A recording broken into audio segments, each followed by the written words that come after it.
ইরানকে টোল দেওয়া নিয়ে কঠোর শাস্তির হুমকি দিলেন ডোনাল্ড ট্রাম্প। মধ্যপ্রাচ্যের উত্তেজনা নতুন করে বাড়িয়ে দিলেন যুক্তরাষ্ট্রের প্রেসিডেন্ট ডোনাল্ড ট্রাম্প। ইরানকে টোল বা অর্থনৈতিক সুবিধা দেওয়ার অভিযোগ তুলে তিনি কঠোর শাস্তির হুমকি দিয়েছেন সংশ্লিষ্ট দেশ ও প্রতিষ্ঠানের বিরুদ্ধে। ট্রাম্প স্পষ্ট বলেন, ইরানের সঙ্গে যে কোনো ধরনের আর্থিক লেনদেন বা সুবিধা দেওয়া হলে তা সরাসরি যুক্তরাষ্ট্রের স্বার্থের বিরুদ্ধে যাবে।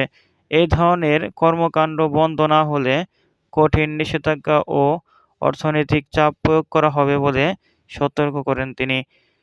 বিশেষ করে ইরানের তেল রপ্তানি বা আন্তর্জাতিক বাণিজ্য সহায়তা করেছে এমন দেশগুলোর প্রতি তিনি কড়া বার্তা দিয়েছেন। তার মতে, এসব কার্যক্রম ইরানের সামরিক ও রাজনৈতিক শক্তি বাড়াতে সহায়তা করেছে, যা বিশ্ব নিরাপত্তার জন্য হুমকি হতে পারে। বিশ্লেষকদের মতে, ট্রাম্পের এই বক্তব্য মূলতই ইরানের উপর আন্তর্জাতিক চাপ বাড়ানোর একটি কৌশল।